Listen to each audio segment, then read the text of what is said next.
بسم اللہ الرحمن الرحیم۔ السلام علیکم ورحمۃ اللہ وبرکاتہ۔ تذکیر الحدیث کے سلسلے میں عارف علوی حاضر خدمت ہے۔ آج عرفہ کا دن ہے، عشرہ ذی الحجہ اختتام پہ ہے، تو برکت کے لیے آقا کریم صلی اللہ علیہ وسلم کے چند ارشادات اور بالخصوص خطبہ حجۃ الوداع کا وہ کہ وہ نصائح اور مواعظ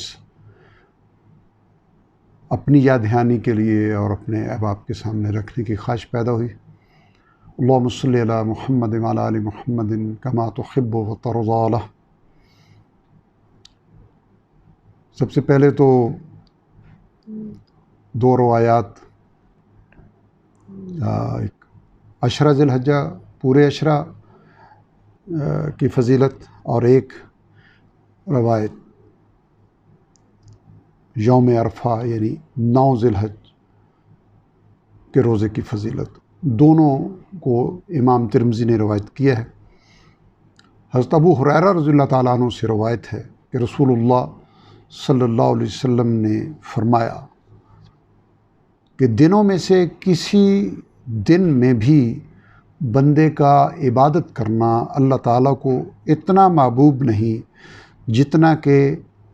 عشرہ ذی الحجہ میں محبوب ہے، یعنی ان دنوں کی عبادت اللہ تعالیٰ کو دوسرے تمام دنوں سے زیادہ محبوب ہے۔ اس عشرہ کے ہر دن کا روزہ سال بھر کے روزوں کے برابر ہے، اور اس کی ہر رات کے نوافل شب قدر کے نوافل کے برابر ہے۔ دوسری روایت حضرت ابو قتادہ کی ہے۔ حضرت ابو قتادہ رضی اللہ تعالیٰ عنہ سے روایت ہے کہ رسول اللہ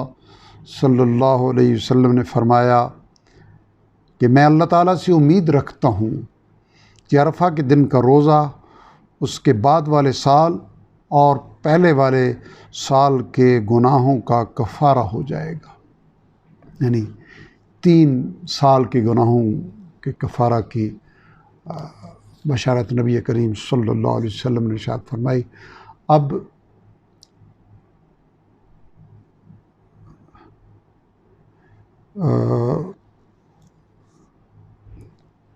حجۃ الوداع نبی کریم صلی اللہ علیہ وسلم نے زندگی میں جو ہجرت کے بعد پہلا اور آخری حج کیا، طویل حدیث ہے، حضرت جابر بن عبداللہ سے صحیح مسلم نے جس کو روایت کیا ہے، جس میں حج کے سفر حج کے ابتدا سے اختتام تک تمام مراحل کو بہت تفصیل سے بیان کیا گیا ہے۔ لیکن ہمارے پیش نظر یہاں صرف وہ حصہ ہے کہ جب آپ صلی اللہ علیہ وسلم نے خطبہ ارشاد فرمایا حج کا، اس میں جو رہتی دنیا تک کے لیے موعظہ اور نصیحت ہے، اس کے مخاطب سب سے پہلے میں اور اپنے احباب اور ہر اہل ایمان کے لیے وہ پیغام ہے۔ یہاں تک کہ جب آفتاب ڈھل گیا تو آپ صلی اللہ علیہ وسلم نے اپنی ناقہ قصوہ پر کجاوا کسنے کا حکم دیا، چنانچہ اس پر کجاوا کس دیا گیا۔ آپ اس پر سوار ہو کر وادی یعنی وادی ارنا کے درمیان آئے، اور آپ صلی اللہ علیہ وسلم نے اونٹنی کی پشت ہی پر سے لوگوں کو خطبہ دیا، جس میں فرمایا کہ لوگو، تمہارے خون اور تمہارے مال تم پر حرام ہے، یعنی ناحق کسی کا خون کرنا اور ناجائز طور پر کسی کا مال لینا تمہارے لیے ہمیشہ ہمیشہ کے لیے حرام ہے۔ بالکل اسی طرح جس طرح کہ آج یوم العرفہ کے دن ذی الحجہ کے اس مبارک مہینے میں اپنے اس مقدس شہر مکہ میں تم ناحق کسی کا خون کرنا اور کسی کا مال حرام جانتے ہو، خوب ذہن نشین کر لو کہ جاہلیت کی ساری چیزیں، یعنی اسلام کی روشنی کے دور سے پہلے تاریکی اور گمراہی کے زمانہ کی ساری باتیں اور سارے قصے ختم ہیں، میرے دونوں قدموں کے نیچے دفن اور پامال ہیں۔ یعنی میں ان کے خاتمہ اور منسوخی کا اعلان کرتا ہوں، اور زمانہ جاہلیت کے خون بھی ختم ہیں، معاف ہیں۔ یعنی اب کوئی مسلمان زمانہ جاہلیت کہ کسی خون کا بدلہ نہیں لے گا۔ اور سب سے پہلے میں اپنے گھرانہ کے خون ربیعہ ابن الحارث بن عبد المطلب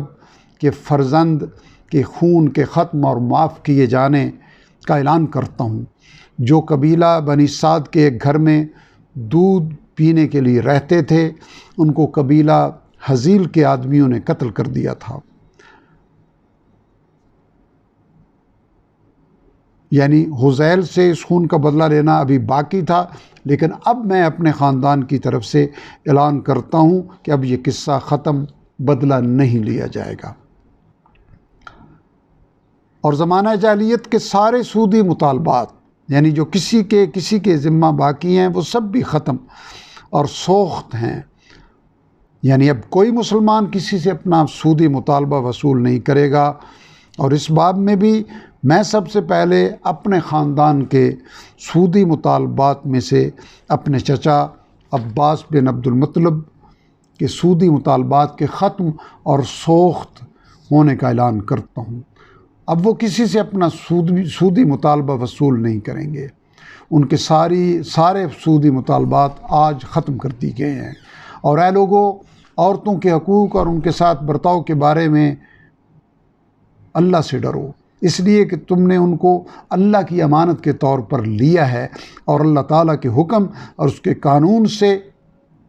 ان کے ساتھ تمتع تمہارے لیے، یعنی زوجیت کا تعلق تمہارے لیے حلال ہوا ہے۔ اور تمہارا خاص حق ان پر یہ ہے کہ جس آدمی کا گھر میں آنا اور تمہاری جگہ اور تمہارے بستر پر بیٹھنا تم کو پسند نہ ہو، وہ اس کو اس کا موقع نہ دیں۔ لیکن اگر وہ یہ غلطی کریں تو تم تنبیہ اور آئندہ سد باب کے لیے اگر کچھ سزا دینا مناسب اور مفید سمجھو تو ان کو کوئی خفیف سی سزا دے سکتے ہو، ہلکی سی سزا دے سکتے ہو۔ اور ان کا خاص حق تم پر یہ ہے کہ اپنے مقدور اور حیثیت کے مطابق